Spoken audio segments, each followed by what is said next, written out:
Sorry, that was not.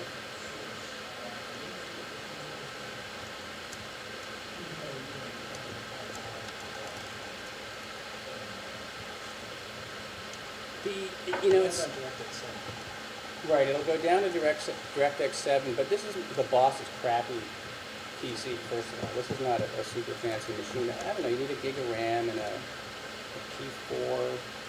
1.7 gigahertz, maybe. Yeah, you can get away with 64 megabytes on a dedicated video card. If you need a dedicated card, like the Intel 8000 and 9000 for onboard stuff, this won't work.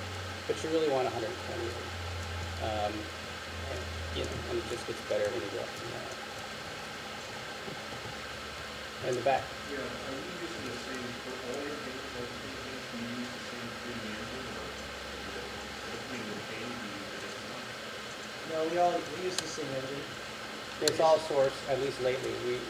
A lot of the episodes in Human War, which is our first product, was done in a proprietary engine, but lately, all 5 of those things all across are all using source.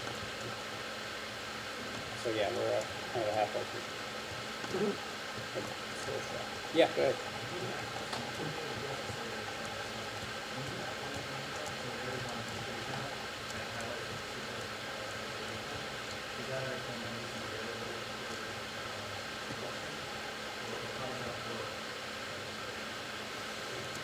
Yeah, we build, basically what we do is we get a script, and we pick like one story from that script, and we'll build 2 planes.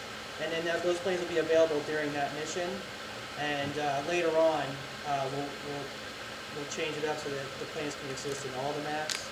But right now, it's just 2 planes, and then each map gets to be able to 2 more planes, and all the statistics change.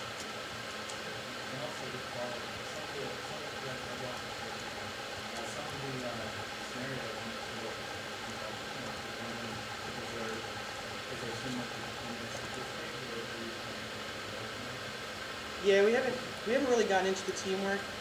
We don't actually get to see the show until after we launch. So, yeah, we like that.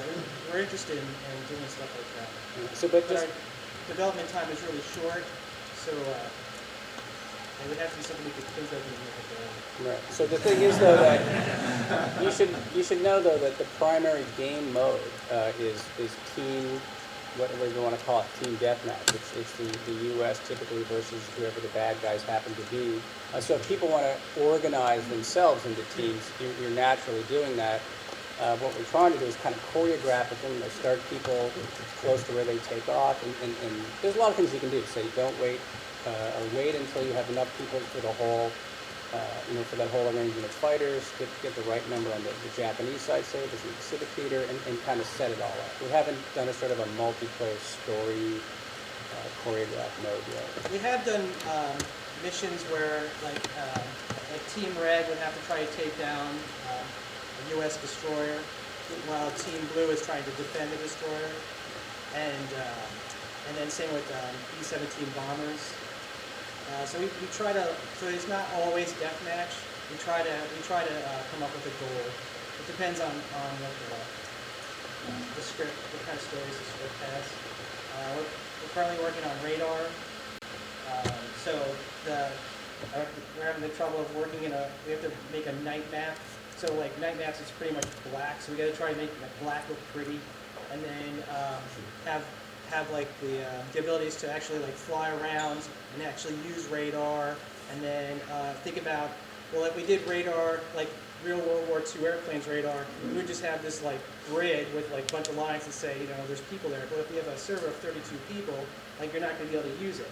So we've kind of like had to have made adjustments to accommodate 32 players, but still try to keep it real to this show.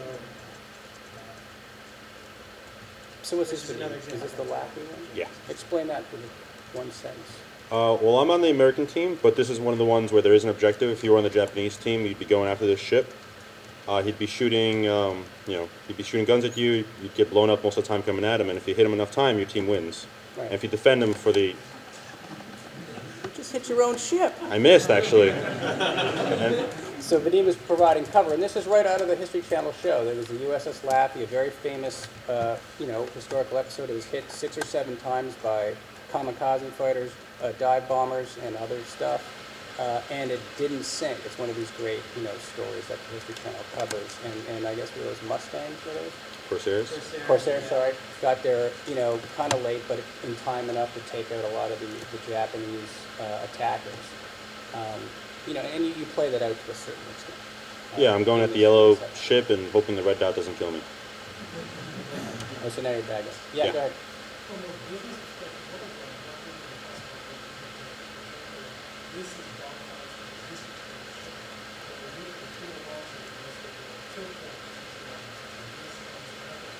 Spike Spike. TV. Yeah.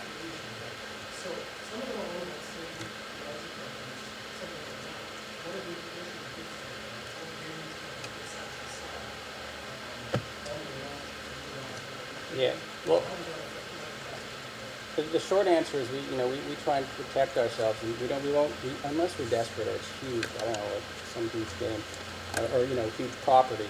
I don't know what Desperate Housewives, whatever the biggest thing on TV is. And it works out. We say, look, we're not going to cut you any exclusive deals, and we're kind of like cable did in Comcast. We got Spike here, we got History here. Both of you will drive in traffic. You'll both get the common front end.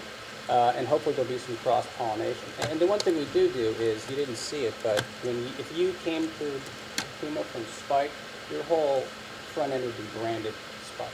Right. So they're happy with that. But I should buy you beer. Yeah.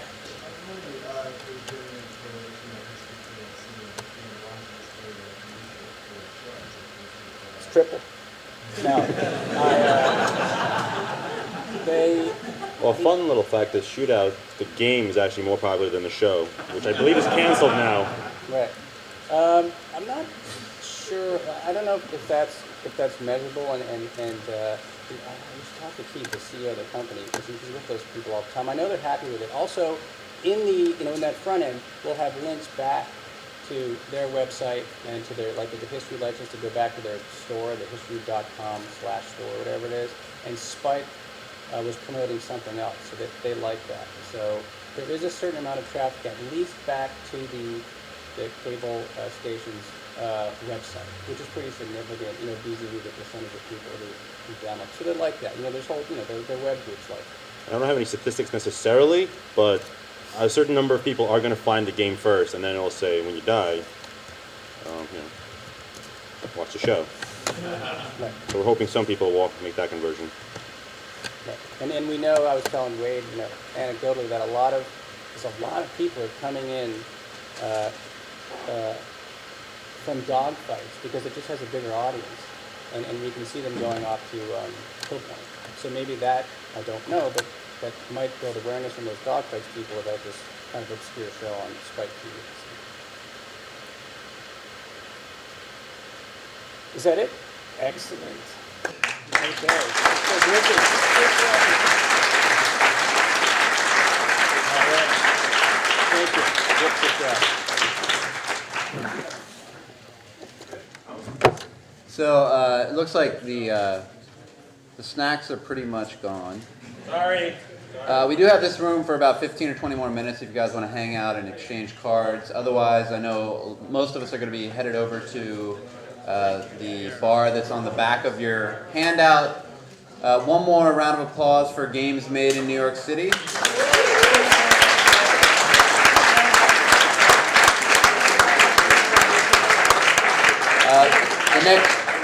The next demo night will be in approximately 6 months from tonight.